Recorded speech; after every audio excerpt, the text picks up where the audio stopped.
details of it. It's up to you. Yeah, no, I can share anything and everything. I Okay. don't know if you can share my screen, but I can show you or I'll just give you the address and you can look it Okay. up. One second. Yeah, let me have Angie give me the host as well too. Okay. If you want to post it in the chat, I'll just copy and paste it. Okay. Yeah, this one's interesting. It was a cash deal last year and he's kind of underwater now. So it's an investor that's trying to sell it. Okay. But yeah, I'll let you look at it and then we'll talk about it. All right. Nashville, Tennessee. I love Tennessee. I think Tennessee, there's a guy too I follow, actually. I'm going to post this real quick too. So I just made a post in the chat. Make sure you guys all check that out. It's called, the name of this guy's Instagram it's called Reventure Capital. He also has a YouTube channel. No worries, Robin. Good to see you in here. We're just getting started. So you made it just in time. I did just post about this guy. So his name's Reventure Capital. I would go follow this guy on Instagram and YouTube. He is a very data-driven guy, all about real estate. So he posts a lot about, every market. He shows a lot of data for every market and kind of, what's overinflated, what mortgage applications look like in these areas, what rents look like in these areas. So I highly recommend everyone go check that guy out. Very intelligent, always looks at data. So he says, I want to say, I just saw a video of him talking about Tennessee. There are parts of Nashville and Knoxville, Tennessee that are overinflated. He thinks we could see home prices come down a good 20 to 30%. That might be a little high in certain areas of Tennessee, but also places like Colorado, Phoenix, Arizona. Yeah, can you drop the IG account? Yeah, Reventure Capital. Dylan, I just want to add to that. Take it with a grain of salt because he could scare the hell out of you and make you not want to do anything. So you got to look at it both ways, but don't look at it like, oh my God, the sky's falling, everything is bad, I need to get out of this business. Just take his information and apply it to the current situations, but don't take it as the gospel and that, he's 100% right and everything's crashing and you're doomed. It could scare the hell out of you. Good point. Yeah. And a lot of that too is probably right. Like those are the types of things that get clicks on his page, is him sharing this data and his opinion on the housing market and the crash. He is very a glass half empty kind of guy, where he thinks the real estate market in several places is going to crash tremendously. So, like Dom said, take it with a grain of salt, but he does share some good actual data for you guys to make your own. It is crashing in the retail sense, right? But we do it on the wholesale side, so it's a lot different. It creates opportunity. So he's looking at everything from somebody retail buying it and their home price is falling, not where we see an opportunity. Even though home prices are falling, we still have a business opportunity to capitalize on it. So he doesn't put it in our perspective. It's only from his. Right. It's mostly about, like, I would say, your traditional cash investor that's buying properties cash or even getting loans and turning them into rentals. So, but he does share a lot about like what rents could look like in these areas in the future. He talks a lot about new home developments as well. There's several areas in the country where these home developers have built, 50 to 100 to 500 homes, and they're having a hard time selling them as well too. So obviously that doesn't necessarily correlate to our business. I would say too, for most people in here know that we primarily hunt. Me and Dom always talk about he needs to kind of rebrand it, because Reventure Capital is a hard name to even remember. It's not catchy.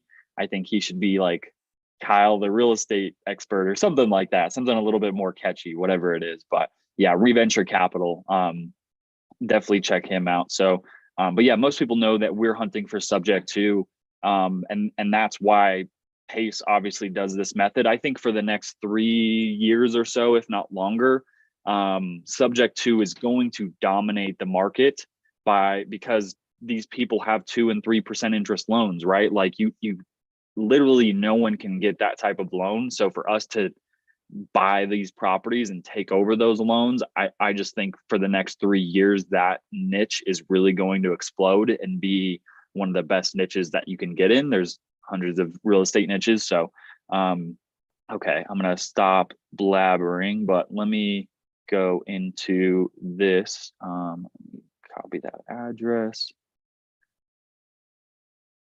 Richmond Hill Drive, Nashville, Tennessee. So I always liked my first application I always use is Zillow. Just like to see, is this on market, Zach? Yeah. Okay. Yeah, it is on market. Okay. Yeah. So the story was he bought it for $275 cash last year, listed it in January for $296. I guess it was under contract about a week and a half ago. It fell through. So he dropped it a couple times. Now he's listed at $264. The guy that sent this to me, it sounds like he hasn't pitched anything to the agent yet, but it sounds like he's just wanting to get rid of it. He said he, quote, like overextended himself and has too much inventory. So I don't know if that's a huge motivation to leave, but hasn't gotten what he's looking for. And I guess if he paid cash, he's underwater at this point. So Gotcha. Okay. And then, so anytime you guys see tape over a toilet, that's a giveaway that this is a HUD home. And for maybe my agents in here, Pam, could you maybe expand on what a HUD home is? If you know it. I don't. Okay, no worries. I just know that tape over a toilet means that this is a HUD home. And I can't quite remember exactly what that means. Maybe we can just Google it. Angie. Or does Dom know? He might be on the phone though. Conventional VA. Well, if you usually that means that they are winterized the place. It doesn't have running water or anything like that. So when you purchase a home, you purchase it either with a conventional FHA or a VA. Come closer. FHA loan, since it's a governmental loan, it goes to HUD. And that's a HUD home. So it's like a foreclosure? It's a foreclosure on an FHA loan. Okay. So that's what Angie's saying. It's a foreclosure on an FHA home. So that's the government basically has taken this home back. And then, sorry, we cut you off there. Is it Rogelio? Yeah. Yeah. Also, the tape also mean that property has been, more than likely this is a VA home rather than an FHA. More than likely it's a VA. Okay. Repo. And usually when they have the tape on it, that means it has been winterized. So there's no water, the water is off. Usually there's no electricity either, generally speaking. Gotcha. So okay. They're backed by the U.S. Department of Housing and Urban Development. Correct. That's what. Gotcha. So basically meaning this has already gone through a foreclosure process and the bank has already taken this home back, right? They foreclosed and repossessed it. Right. And the only way you can put an offer on a HUD home is through a real estate agent. Gotcha. Okay. So that was a giveaway for me, is anytime you see tape over a toilet, that's a HUD home too. So Zach, that's probably good for you to know. It sounds like, did you have a conversation with the agent as well already? No, not yet. It's weird because he said he paid cash. So how, maybe it's a silly question, but how would it be in foreclosure if he owns it outright? Huh. Yeah. Good question. Let me pull it up on PropStream. Could be confirmed that. Yeah. Hey, Dylan, I'm Maybe back. those are old. Maybe there's old photos. Maybe he didn't Old pay his photos. taxes. But it's not always an indicator of a HUD home when it's taped like that. They could have just winterized the house. Gotcha. Okay. And a lot of people just winterize the house, especially investors, when they're in that situation. Gotcha. Okay. Good to know. So it doesn't always mean that it's been foreclosed and repossessed too, especially like Zach said that they paid cash. So, and those very well could be old photos, or the investor just winterized the home himself and they turn the water off. So that's why they tape it, so no one uses that toilet. So that makes sense as well. I'm learning with you guys too on this. So let's take a look at this. Just want to verify when he bought it, how much he bought it for. What was his plan with the home, Zach? Was he going to flip it and rent it? or renovate it and rent it, or just flip it and sell it? You know, the guy didn't tell me too much. I think he just wanted to get his money out. They just said he like overextended himself with his inventory, I guess. So I'm not sure if it's like in a bad location for him or he wasn't able to maintain it, but yeah, they didn't tell me too much. Gotcha. It Okay. was all through somebody else. I haven't got to speak to an agent myself yet, or even the seller. So Okay. yeah. Okay, gotcha. So this is something too on PropStream that's really good. That's why PropStream is really good. Shows there's 39,348 linked properties, meaning that this guy or this group of investors owns this many properties. And this could be wrong. Like this could be an error on PropStream where it's just assuming that this guy also owns these properties. This is also a crazy number too, right? So you can see, right, he's got $11 billion in total estimated value, which estimated value for PropStream is just like their estimate. They're just guessing what these homes are worth based on the data that they have. They have $502 billion in total open loans and a negative $490 billion portfolio equity. But if you look at the owner names of these properties, you can see there a lot of them are different. So it looks like a lot of LLCs. So typically when you see all of these owners being LLCs, it is possible that, you know, a group of investors do own all of these homes. When you see LLCs mixed with, you know, individuals, it likely might just be that PropStream is off. Even on one of our properties that we own here in Thornton, it shows that we own that one and we own like 117 others, which is just not true. So that's how I know that this data could be off. But a lot of these are LLCs, so it's possible this could be like a huge company like Opendoor or one of those types of companies. So like if you find an Opendoor property, they own, you know, thousands of properties as well, and it will also show you what their portfolio equity is. And obviously Opendoor is going to be very negative because they overpaid for a lot of their homes. So okay, so were they open to seller finance or anything like that? Did you ask that question, Zach?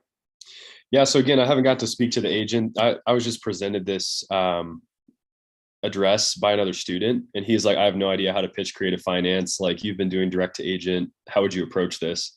And so I haven't even got to talk to them myself yet, but I figured might as well Gotcha. get out there and see what you guys would, you know, underwrite it as. So Yeah, gotcha. not a lot of information. It's kind of hard, but Right.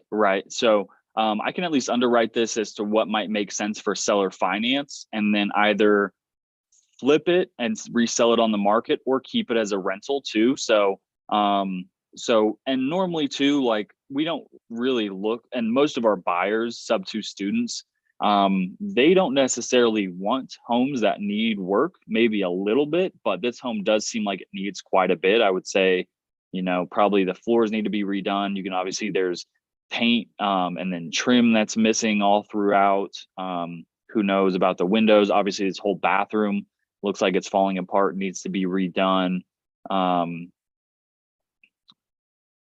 This room doesn't look too bad. I would say, you know, maybe just some paint touch-ups, maybe some new trim, but yeah, new trim all throughout here. Again, like it does look like they started some type of renovation. This looks like new, like vinyl floor.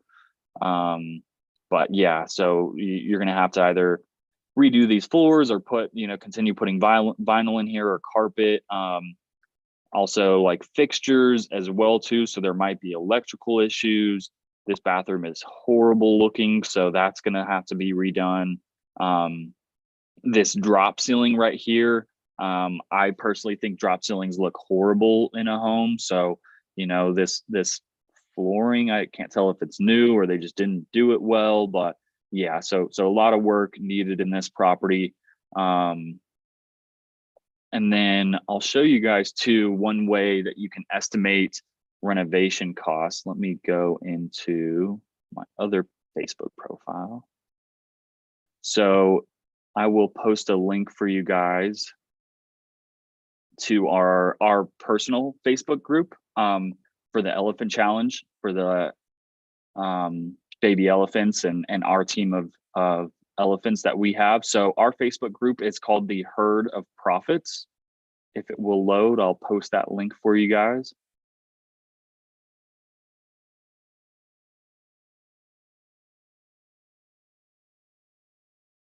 Here we go. Okay.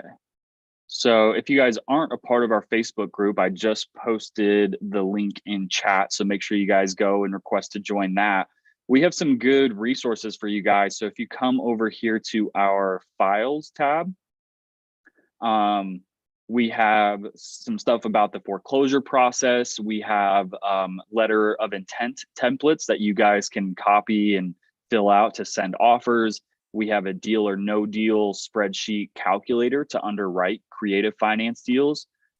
We have our buy box. We have an estimating repair cost PDF, different LOIs, a seller net sheet. So this estimating repair cost, I think it's just going to download it. So let me pull it up into my calculators. I don't have it. Estimating.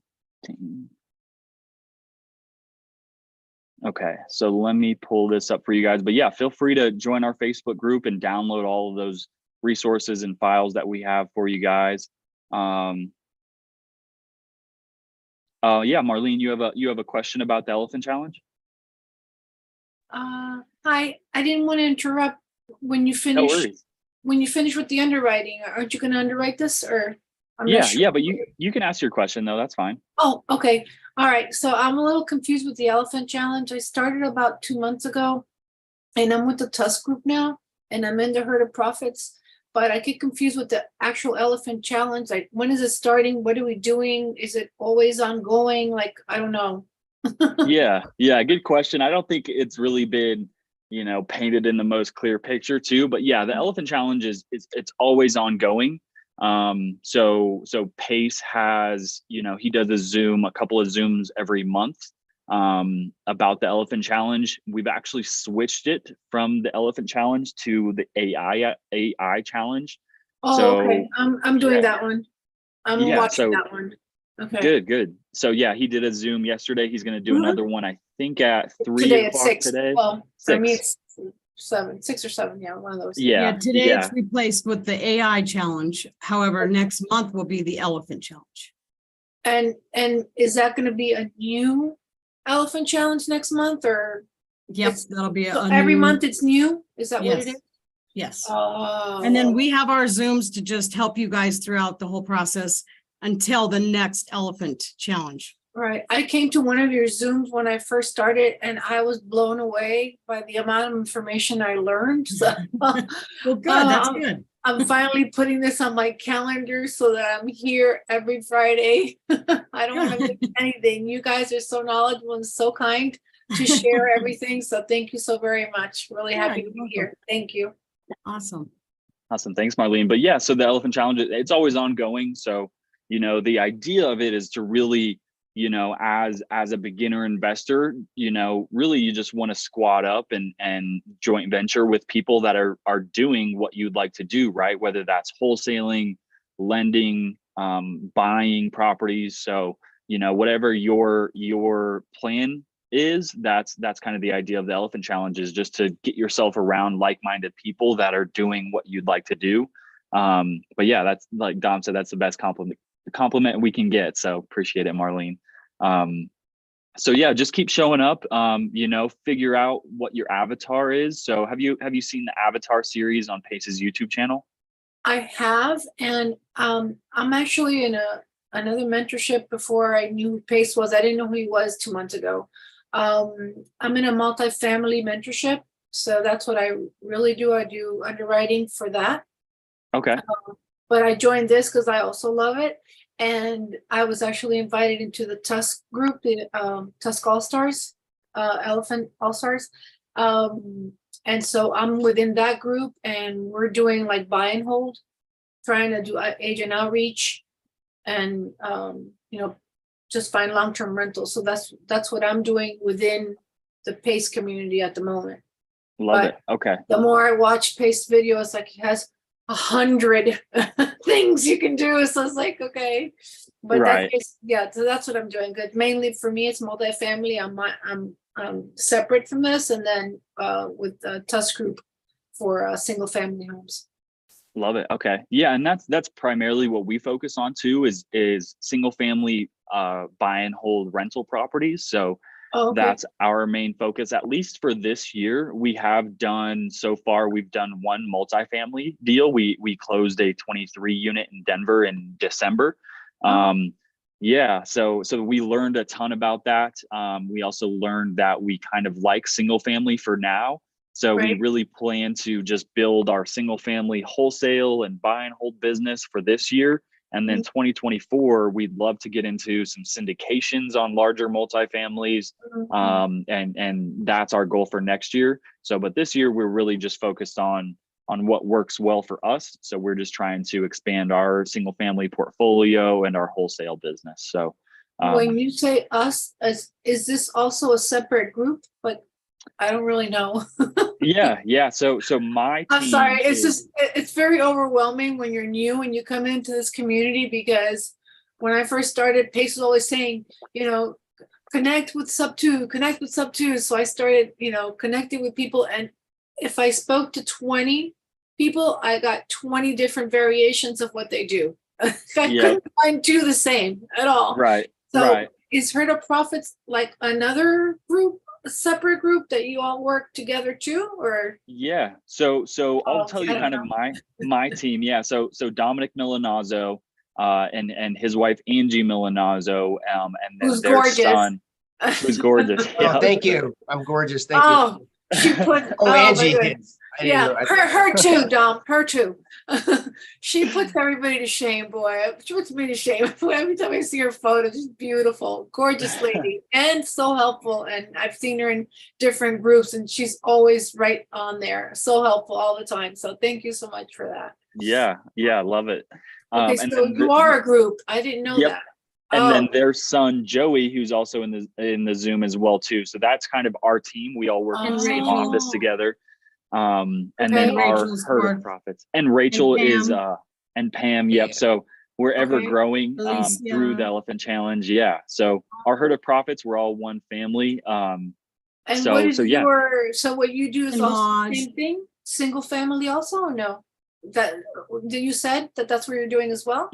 Yep. So our whole team right now, like the main focus of our Zooms every time you show up is mostly going to be creative finance, single family deals that we either look to wholesale, keep as rentals, Airbnb, or wrap. So wrapping is another whole strategy as well too, that we could spend a whole couple hours on. So, but yeah, that's our team. Rachel Swartz is our integrator. So she's a part of our team. Pamela Church is another part of our team. She's a real estate agent here out of Colorado as well. Maj, yeah, go ahead. No, go ahead. Sorry, go ahead. Oh yeah. And then two, we also have Maj on our team. He's a sub 2 student out of Colorado that owns his own cleaning business. Him and his girlfriend are also both sub 2 students that are actively hunting after single family creative finance deals. So yeah, we could keep going on. Yeah, we got a lot of people. We got a lot of people. So for me, that I came into this group, how can I add value to this group? I didn't know what this was. I thought it was just like, learn this today for Pace's group or something. I didn't know that you guys were like another. Well, this is to the public. We that's what we're doing. We do these for everybody to come and learn. And if they want to join the team, more than welcome to. We help everyone. So. Okay. But I mean, I'm already in the other group, so obviously I can't be in two groups, but if you join this group, what do you do here? Same thing where we find properties and bring them to you? Is that how it is? Pretty much, yeah. Okay. Yeah. All right. No, but good to know. All right. Right on. Thanks, Marlene. Thank you very much for everything. Of course. Yeah. So okay, so let me go back into this spreadsheet right here, not spreadsheet, this estimating repair costs. So this is a very good document for you guys to have. I would say if you're join our Facebook group and make sure you guys download this so that way you always have it. This will give you some really good insight if you've never, obviously, if you guys aren't contractors, right? You've never quoted a renovation on a property, right? This is just very beginner level information on how to estimate a repair cost. So right away, it talks about a gut job, right? So everything needs to be removed and renovated, doesn't need to be repaired. So that means you're basically taking the property down to the studs, right? Maybe electrical and plumbing is still good, but you're taking down to the studs, new kitchens, new drywall, paint, trim, doors, fixtures, all of that good stuff. You're going to take your property square footage and multiply it by 60. So if we go back and look at our property, this one is going to be very close to a gut job. You know, it does have some good bones, but a lot of it does need to be replaced. Like this room is the only one that looks pretty good to me. I would say everything else, it may need to be fully gutted. Like this kitchen looks super outdated and old. A smaller kitchen, but you can definitely make this look nicer with, you know, some more cabinets over here in the backside, maybe a nice island. So, and then if we go back to this, so a destroyed property means that everything needs to be repaired. So that includes electrical, plumbing, framing, floors. You have to open up the walls to repair all this stuff, then remodeled, right? You're going to be probably closer to $80 a square foot for a completely destroyed property. Tear downs and scrapes, those are pretty easy to identify, right? You're going to see holes in the ceilings, maybe foundation issues, right? This property has gone through a flood or a fire. So there's no way you can save the structure. This could cost anywhere from $100 to $250 a square foot, depends on what state you're in. So you can always call some local developers or real estate agents and see, you know, kind of what their build cost is. You know, in some cheaper markets, it might be $100 a square foot. In areas like Denver, downtown Denver, it might be $250 a square foot. So, Dylan, keep in mind on a total tear down that a lot of things may change, like the utilities. So just because somebody gives you a price to build the structure doesn't necessarily mean that that's included in on like the utilities. A lot of times when you do a scrape, the current sewer, the current water lines and all that, they don't meet the code that is standard today. So you have to re-pull those in anyway. And a lot of times people don't know that or tell you that until it's too late. Yep. And that's also including like pulling permits, right? That's a cost on its own too. So we don't really deal with gut jobs, destroyed properties, tear downs or scrapes. It's just not what we like to focus on. It's not our niche. We like more turnkey properties that might need paint and carpet is kind of what we look for. And then it talks about like, how do you find your ARV? Obviously you don't want to just pull the highest sold comp and use that as your ARV. But lipstick. So this is what I'm talking about: carpet, paint, lighting fixtures, cleaning up, right? That's $20 a square foot. You have a basic renovation, you know, maybe a new kitchen, one new bathroom, carpet, paint, baseboards, doors, surface level renovation. You're not removing walls, replacing drywall, no new roof, no new AC. That's $40 a square foot. So, and then again, it goes into destroyed, right? That's going to be $75 to $80. And then it talks about landscape, additions, maybe like popping the top, right? So 6 months hold time. So make sure you guys study this and just know it for, you know, when you guys are looking at properties that need work. So when I look at this, right, I think this is going to be in the range of, right, full gut to maybe a mid-level renovation. So I'm going to assume anywhere from probably, I would say right around $60 a square foot for a property like this. I think you could either go above that or below that. So I think 60 is kind of a good middle of the road number. Again, this is like just a very easy way to get a rough estimate of what it might cost to renovate this property. So 1610 times 60. So you're looking at an easy $96,000 in renovation costs. Again, you could probably minimize that. You might be able to get down to like 70, or you might spend up to like $120,000. So now knowing that, right, I'm going to look at also what some recently comparable sold homes are in this market. Again, just all using Zillow. So I'm going to look at what's sold. That was a 3-bed, 2-bath, 1,600. Okay, so that's this is our exact property sold for $275, right? So I'm looking at some other ones. And then I also another important thing is you want to look at properties sold recently. So Dom, do you think it's safe to say that properties sold in the last 90 days would be good comparables? I don't think the market's really fluctuated. I work backwards. I try to go 30, 60, and then to 90. Okay, I like that. When interest rates were rising and the market was, who knows where the market was going to go, I would say 30 days is the maximum you could look at, but we've kind of been steady for the last 90 days. So we'll take a look at our 30-day comps. And when you're comping, you want to try to stay within, your specific neighborhood. You're not crossing any of these major highways. So this is a good area. I would say let's just stick to comps specifically in this little area in between all these highways. So I'm not going to come up here because these could be homes built way before, way after.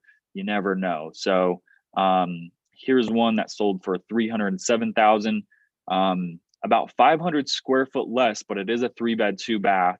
It looks like it was fully remodeled, right? So if we take a look at this kitchen, you can see new countertops, right? New floors, paint and trim looks pretty nice. Stainless steel appliances, right? So this is a property that was probably recently renovated. And this sold for $307,000. Like, look at those fixtures. Everything looks nice, right? So $307,000. Let's see when this sold. Sold earlier this month in March. So $307,000. Okay, that gives me some insight. And then when you guys are looking at comparables, it's not an exact science. I think comping properties is an art form. So you're just trying to gather as much information as possible to make an informed decision. And then you can start pulling properties and calling them comparables. But at first, you just want to, gather as much info as you can. So this property sold for $145, 3-bed, 1-bath, again, 600 square foot smaller. No pictures. We can't really see the pictures. But that's good. I know properties are selling in the hundreds. 2-bed, 1-bath. Looks like it's in rougher shape, but it sold for more. So $190,000. Usually no pictures means that it's rough inside. Mm-hmm. So those are our 30-day comps. We only have 3 to look at. And Privy, if you guys have Privy, a lot of you should have Privy, is another good, really good program to use for finding comparable and similar properties. So here is a 4-bed, 2-bath. It's only a couple hundred square foot larger, sold in January. And then again, fully remodeled. You guys can see that this is a beautiful looking home. Split level type home. It looks like it's also on some acreage as well, or at least a decent sized plot of land. So let's go to home details. Let's see if it shows us the square footage. So almost half an acre. So a decent sized lot there. So just immediately, right, I don't think I could get 430. If we fully renovated that property, my guess is I don't think I could get 430 because this fully remodeled home sold for 307. I don't want to take just the highest sold property as a comparable. So let's take a look at this home that sold for 545. No pictures.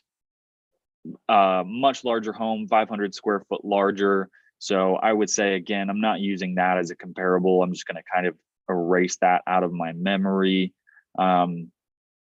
You can also call those agents on there too, whoever sold it, and talk to them and ask them how it went. Did you have lots of activity? Was it hard to sell? What were they looking for? And a lot of times they're going to want to tell you all of those things to feel smart. So that I use that a lot. I call the actual agent on the comps, and they give me so much information. Right. Right. If you guys really want to understand this local market, always calling an agent that has sold a home in the area that you're looking at is going to be your best idea. So here's a 4-bed, 3-bath, similar square footage, a little bit bigger, but it's also on 0.8 acres, sold for $290 in January. So again, take January with a grain of salt as well. It's likely that I believe that if this home was to be sold on the market today, they might have gotten more than 290, I think. Because the market, people were very scared in November, December, January, and the market started to pick back up a little bit. But not a renovated home though, you can see. So hard to compare because it's got so much land. But you can see obviously in pretty rough shape, needs carpet, paint for sure. Like these boards are ugly. This kitchen is horrible looking.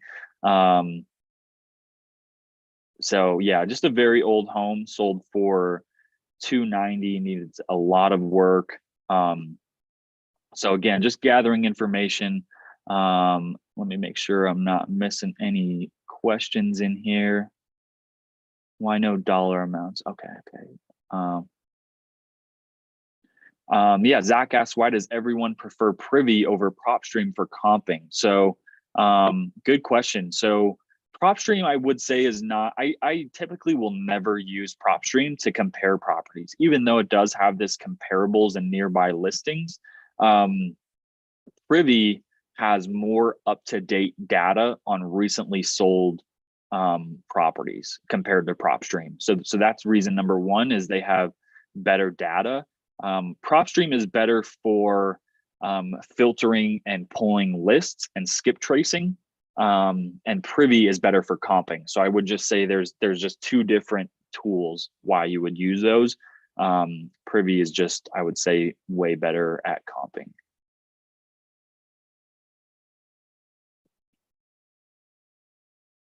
So let's look at it in Privy and see what Privy tells us.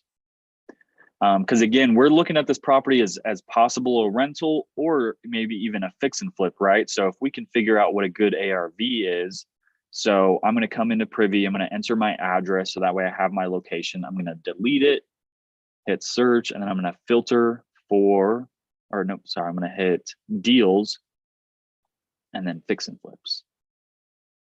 Okay, so we have one fix and flip. Let's see, sold in April of last year. Hard to use this as a comparable because April in 2022 was the real estate market was still booming. So we might want to venture outside a little bit. This sold in May, June. So not a whole lot of recently sold properties. So let's take a look at this one.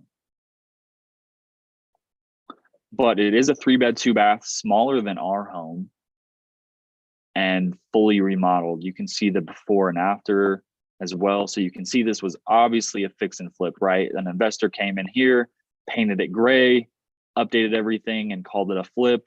You can even see what they bought it for. So they bought it for $243 and they sold it for $400,000. So they had a $157,000 spread.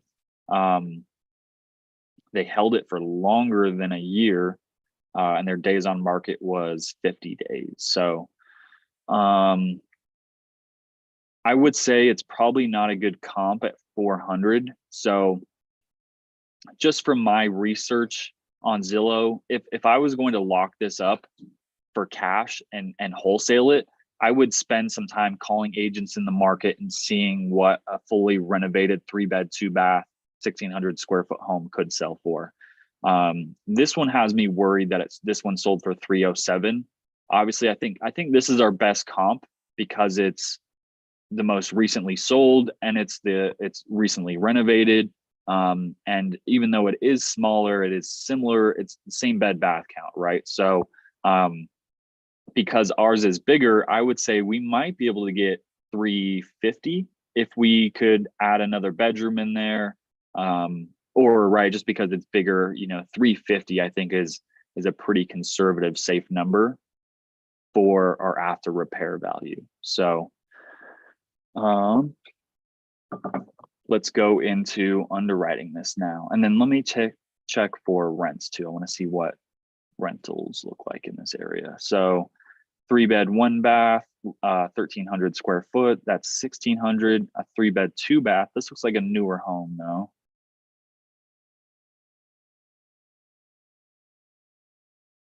Yeah, beautiful looking home. Doesn't say when it was built.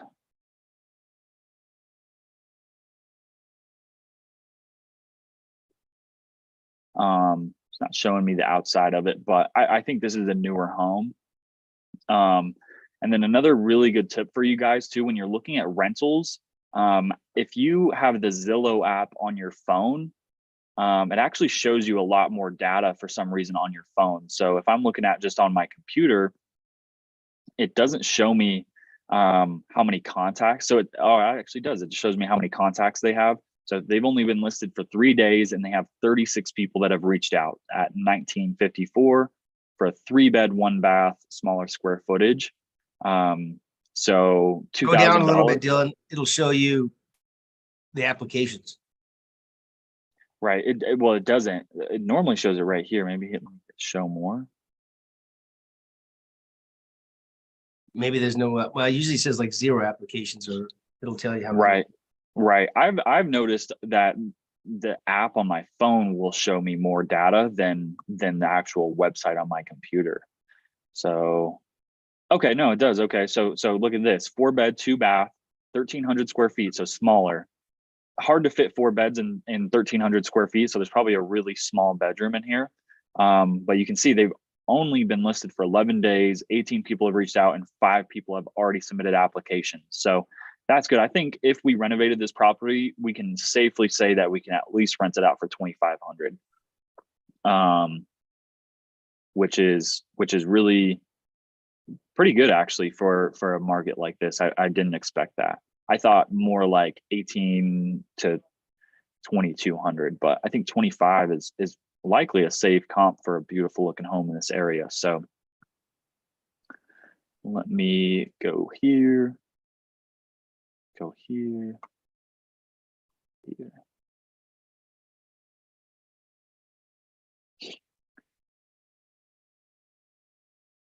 Okay, so there's 2 different ways to look at this property.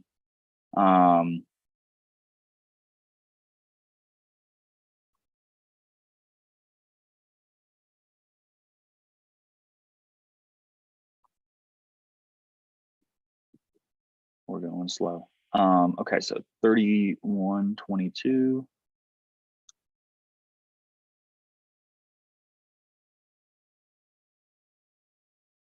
Oh, it's so slow.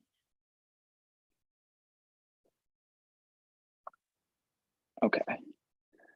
So they're asking 264.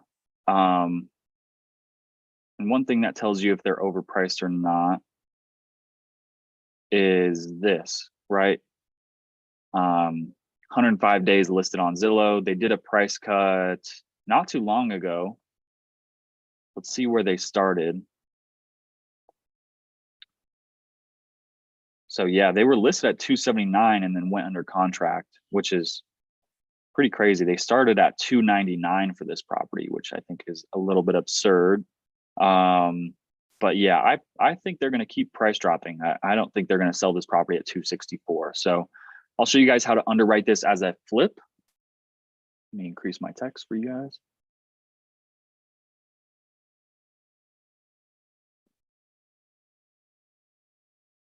Okay, so I'm going to start with my ARV, right? So we said, right, and this is just an assumption, right? If I really wanted a more accurate ARV, I'm going to call agents. I'm going to spend more time looking at recently sold properties on Zillow. I probably, will also use, I'm definitely going to use Privy. And then if I still don't have as much data, I might use PropStream, but I'm also going to call some real estate agents as well. So, so many steps, right? Assessing. Yeah, it's not easy too. Hopefully with this AI challenge too, that a lot of this can just happen through AI. We might even not have to find our ARV. AI might be able to tell us what our ARV is. So ARV, right? So first thing I'm going to plug in is what I think my repair cost is going to be, right? And we said 96,000. So 96,000. Now another good thing for you guys to know, this came from Pace, right? You're going to have what's called holding costs. Oh, I didn't mean to yell at you guys there. Holding costs. Pace always says if you're doing a renovation, to figure out how long it's going to take you, you can plan for about $1,000 a day. So if our renovation's $96,000, we can say that this will probably take us 96 days. So a little longer than 3 months. And we'll come back to this holding cost. You're going to also have closing costs, right? So this is something a lot of wholesalers don't think of when they're locking properties up, right? Is when your flipper sells this property, they're going to pay anywhere from 6 up to 10% in closing costs. Most flippers will have real estate agents on their team that will list the property for a lot cheaper. They have connections with title companies that can save them money that way. So we're just going to assume that this investor can keep their closing costs down to, let's say, 7.5%. That's pretty low. So 350,000 times 0.075. So our closing costs alone are going to be $26,250. That's to pay most likely 2 real estate agents, a title policy, concessions, and other miscellaneous closing costs. So you have your repair costs, closing costs. Another thing you guys want to think about, I keep yelling at you guys, is your assignment fee, right? So if you're wholesaling this, let's say you want to make $10,000. So that's another cost that you have to consider when you're making your offers. Repair costs, holding costs, closing costs, assignment fee. I think I'm forgetting something, but let me go back to holding costs. So most fix and flippers aren't using their own money. They're using hard money loans. So every hard money lender is going to be different as far as what interest rate they charge and what their initial points are. So let's just assume, right, if we get a loan for this fix and flip, they will only typically fund 70% of your total purchase. So let's say we buy this property for $250,000. Let me go back to holding costs. Actually, let me think. So we know our repair cost is 96,000 and our ARV is 350. So let's just do some quick math and figure out where we need to be right away. So 350 minus 96,000 minus our closing cost of 26,250 minus 10,000 for our assignment fee, right? So we're already at 217,000.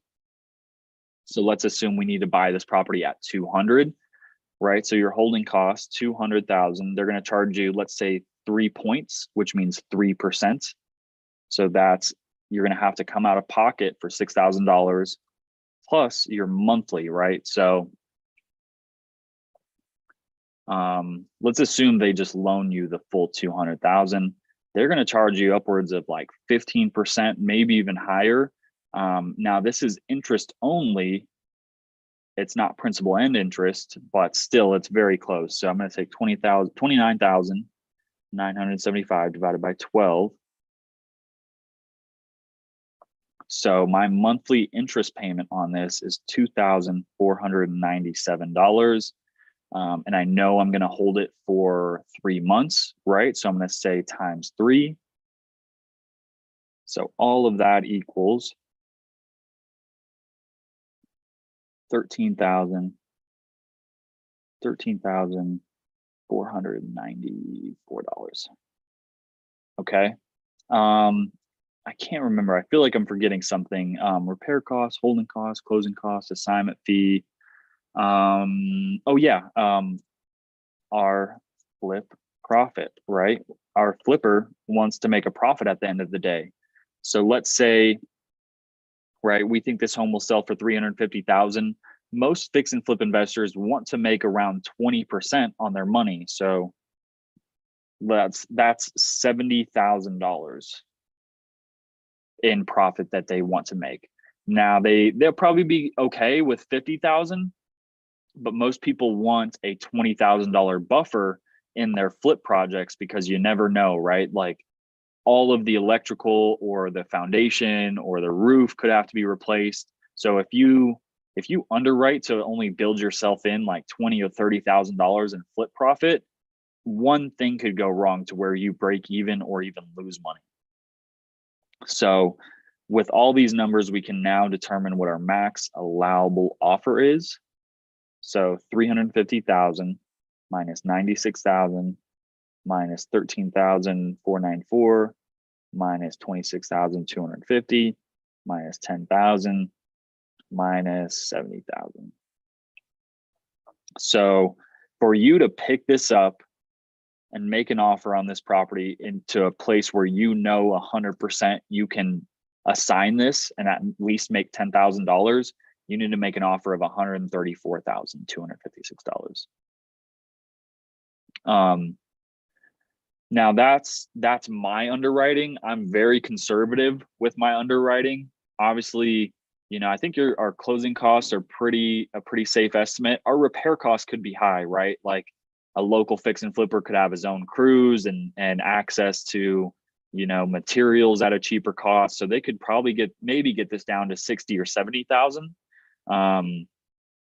Flip profit could be, you know, maybe 40, 50,000. So this max allowable offer could be up to 150, maybe 160,000. But that's why cash wholesaling is so difficult, especially when you're dealing with on-market properties, is because we saw they're listed at 250, 260. So it's unlikely that they're just going to sell us this property at a discount and take off $100,000, right? They're just not going to do that. They're going to keep price dropping by $10,000, $15,000 at a time until someone makes an offer where they're willing to accept it. That's why most wholesalers target off-market direct to seller properties. So now let's underwrite this if we were to make a creative offer and keep it as a rental, let's say. So now a creative offer is much different, right? So our ARV is still important. So it's still good to know that. Your repair costs are obviously still important.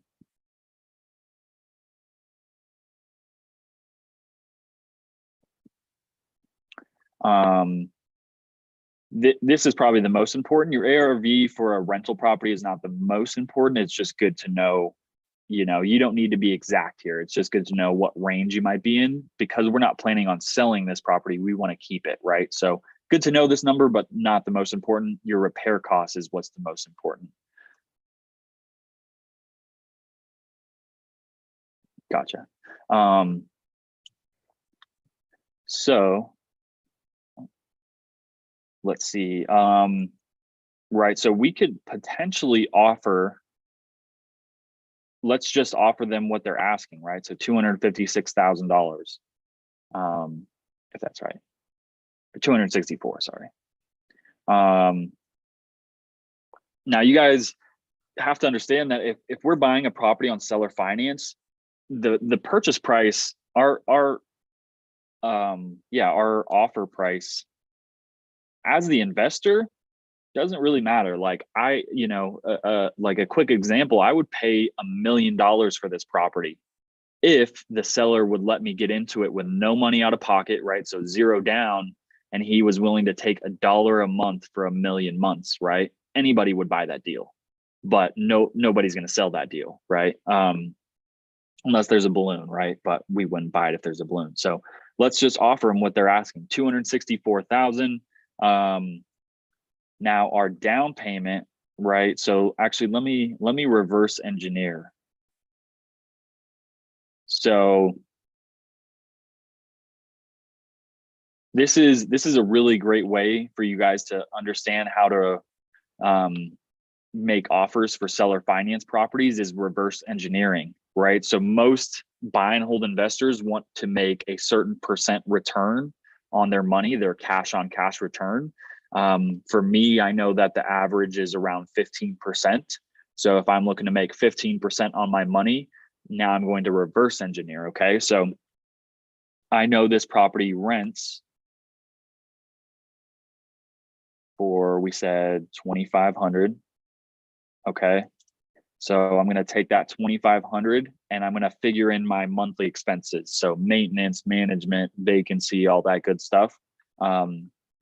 A safe, somewhat safe number is 15%.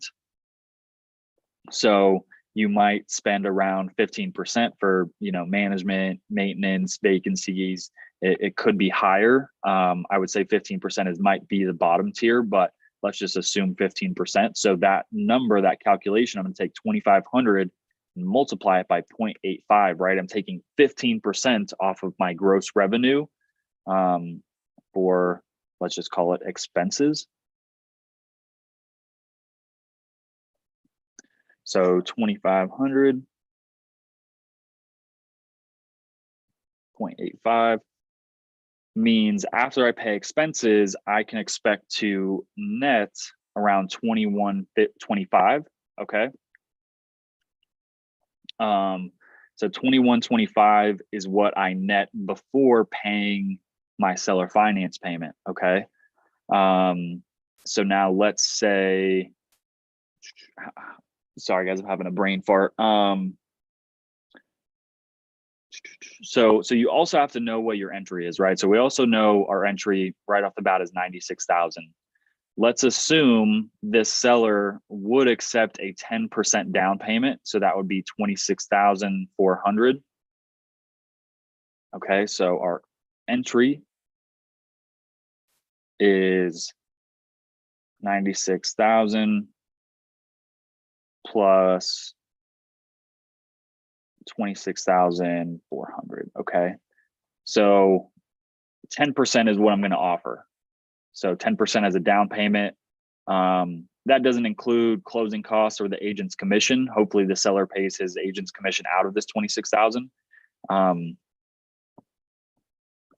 So this is going to be tough for us to get there, but 96,000 plus 26,400 means my total entry is 122,400. And if you guys have any questions about the math of like, I know I'm making estimations and I'm saying reverse engineering. If any of you guys have questions, like feel free just to unmute and interrupt me and let me know what your questions are, or raise your hand as well too. So, or post it in the chat. Okay, so I know my entry, right, is 122,400. Okay, so for a cash on cash, right, cash on cash means how much money does it cost me to get into the deal versus how much am I making annually. So if it cost me 122,000 to get into the deal and I want to make 15% return on my investment, I'm going to multiply this by 15%. So that calculation is 122,400 times 0.15. And that number is $18,360. Again, this is annual. So to get our monthly, right, I divide that by 12.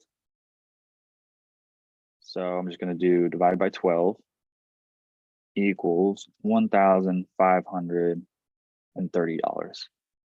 So this number means that's how much I need to be putting in my pocket every month for this to be a 15% return on my investment of 122,400. And then we also know that my rent after I pay my expenses is $2,125. Okay. So what I'm going to do now is take my 2,125, subtract my profit of 1,530 equals $595. Does anyone know what this number means or what this number is? That's your I total want- monthly profit. Nope. So close. This 1,530 has to be my monthly profit for this to be a good deal for me. So that's your, what you're gonna end up with at the end of the month, Dylan? No. So let me reverse it back. So if my rent's 2,500, right? I am guessing I might pay 15% in expenses. So my gross revenue after expenses is 2,125. Okay. And then I figured out for me to make 15% return on my investment of 122,400, I need to make 1,530, right? So here's my gross rent. Here's my profit, right? Here's what's left over. Where does this money go?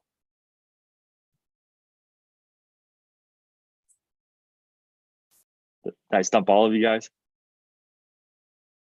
So this is how much I can afford to make my mortgage payment. This is how much I can afford to pay the seller monthly. It's $595. That's all I can afford to make a monthly mortgage payment. That includes taxes and insurance as well. So if we come back, right, I offered a full price offer of $264,000. I gave him 10%, meaning I took $26,000 off, right? So what is that number? 264 minus 26.4. So I'm going to have a mortgage, a seller finance mortgage for $237,600. Even at 0%, I'm already paying him more than what I can afford for this to be a good deal for me. And that's not even including taxes or insurance. So right off the bat, I know I need to either decrease my purchase price or get into this property with 0 down somehow. And then even then, he's going to have to carry me for probably more like 60 years, to be honest. Yeah, 330, that might leave a little bit left over for taxes and insurance. Because all I can afford to pay him is $595. If I pay him more than that, then my 15% desired cash on cash return is lower.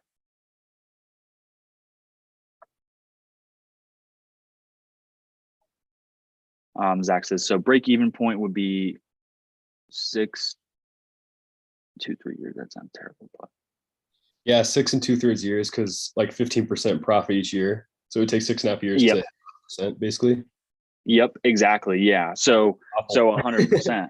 Right. Yeah. I mean, and most buy and hold investors are good with 15%, making their money back in that 6-year period because they plan to keep these for 30 years, right? Now, there's obviously there's other benefits than just cash flow, right? So there's depreciation benefits. So a lot of investors that own tons of rental properties and make tons of money, they pay a lot in taxes, right? So they might buy a property that just breaks even, so that way they can save money on their taxes. They also save money on their taxes by the interest that they pay on their mortgage as well. And then you also have, loan pay down, right? So you're building equity as you're cash flowing as well. So that's another benefit of owning rental properties. But for most people, they want to make at least 12% return on their money, if not 15. So this is going to be a hard deal for us to pitch, right? Like we're going to have to, I would say our maximum allowable offer for cash is 134. And then we're not going to be much higher than that, even with the seller finance. We could come up to like 200 possibly on seller finance, but still the terms are going to have to be very favorable. Low down payment, likely 0 interest. So yeah, Marlene, you have a question? Yes, I'm sorry. I got lost with Zach's question about Mhm. breaking even at 6 years. How does that work out again? Right. So good question. Yeah. So if we invested, right, I took $122,000 of my own money or even someone else's money, right? So, but this calculation is assuming it's our own money because we're not paying an interest. Like if you borrowed this, right, you're going to have costs associated with this entry as well. So assuming this is our own money, if I'm only making $18,000 a year, right? 122,400 divided by 18,360. Yeah, it's going to take me 6 years for me of making $18,000 a year to get back up to this 122 number. Does that make sense? Sorry, I didn't know I was unmuted. No worries. Thank you. Yes, I got it now. Thank you so much. Of course. And then Michael Manda asks, where do we access this calculator? So there's different spreadsheets. So again, if you guys come to our Herd of Profits Facebook group, go to files. I also did put the link for the Facebook group in the chat. Okay, great. So I do have this deal or no deal spreadsheet.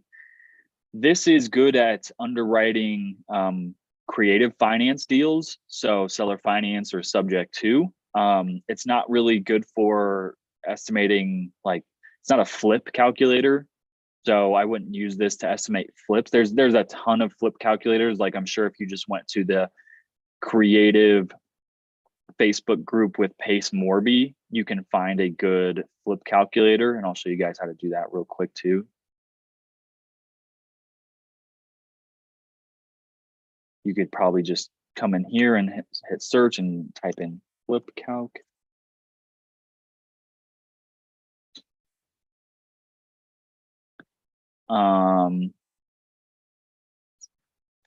Somewhere in here, but these are also things you can find online as well too.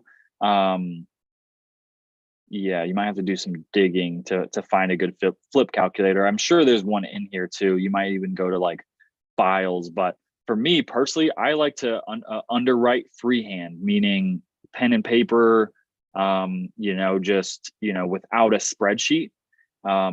Because I've done it so many times, I don't feel like it's necessary to use a spreadsheet. If you're underwriting large multifamily, that's a different, yes, bigger pockets. It has great calculators. You have to be a pro member to get them. I think you can, if you've never signed up, you might be able to get access to them for 30 days or so. It's like 5 free, and then you have to get the pro.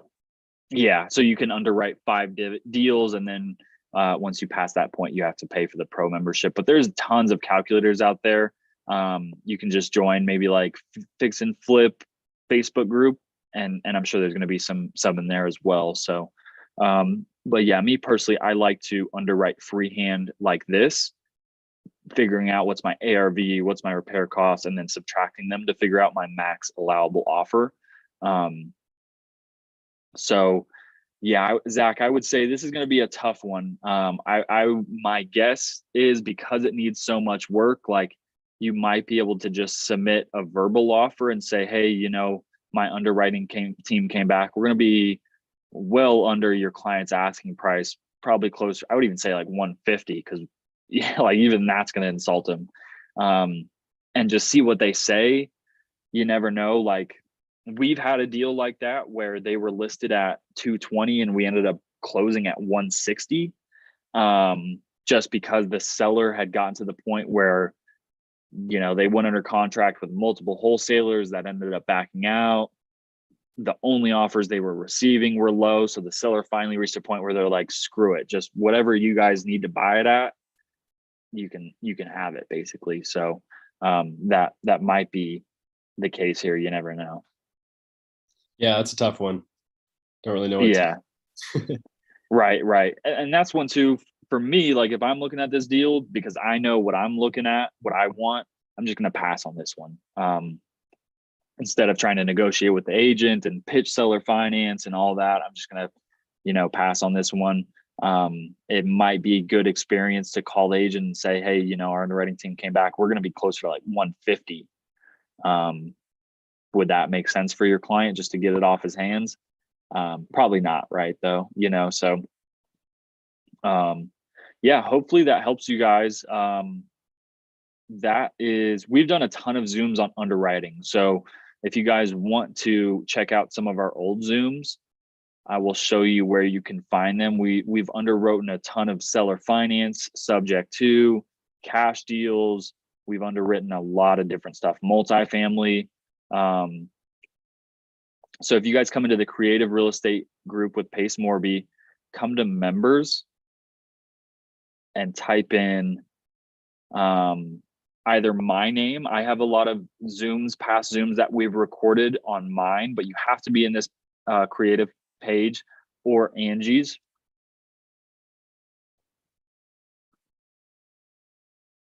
Come back in here, and there's a lot of our past Zooms have been recorded in here. So here's one we did 2 days ago.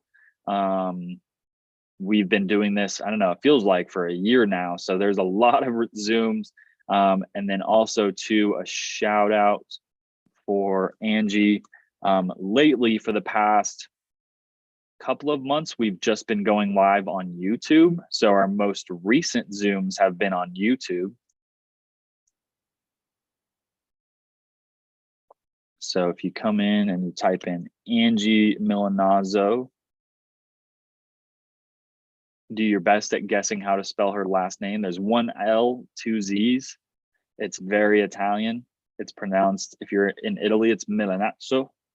So hopefully that helps you guys remember that. So yeah, here we're live in YouTube right here. So you guys will come to this live tab and you can see we've done Q&As, underwriting. So here's a good handful of our past Zooms as well too. So I thought it was the other way around. I don't know what you mean by that, Maj. 2 L's. Nope. Yeah, it's 1 L, 2 Z's. Yep.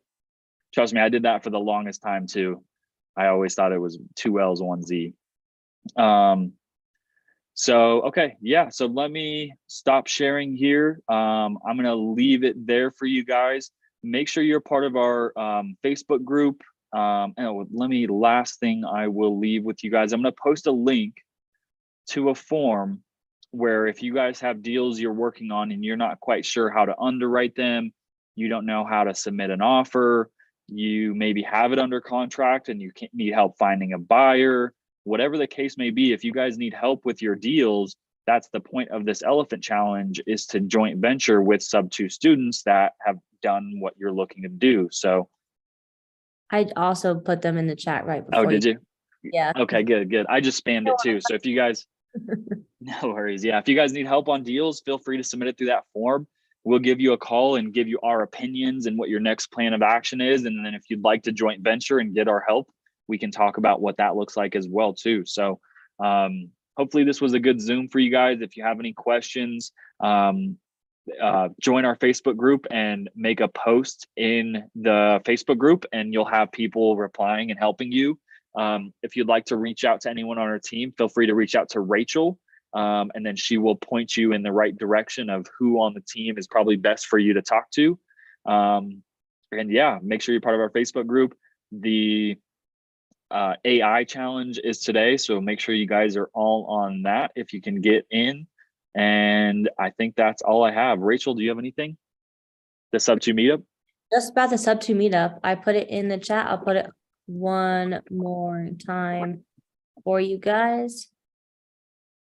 It'll be this Saturday at 4 p.m. There's all Awesome. the need. That's all I got. Right on. Okay. And yeah, and you guys don't have to be sub-2 students to come. That's open to everyone. So whether you've done a deal or not, whether you're in sub-2 or not, feel free to come out. We'd love to have you guys. We will most likely see you next Tuesday. Tuesday, we have more of an open question and answer type of form. So bring your questions on Tuesday and I will leave you there. So we'll see you guys next week. Peace out. Peace. What's Tuesday?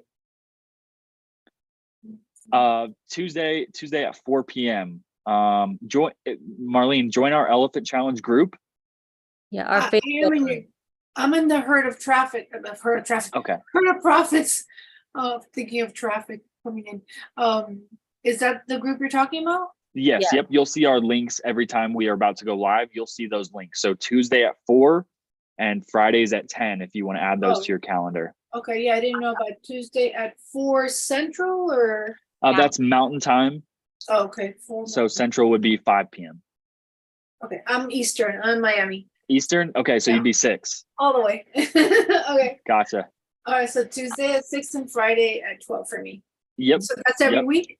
That's That's every every week. Yep. Oh, Yep. okay, I didn't know. Okay. Yep. Cool. Right on. Awesome. All right. All Thanks, right, Marlene. thank you so much. Thank Cool. you, guys. We'll see you Bye. guys next week. Yeah. Peace.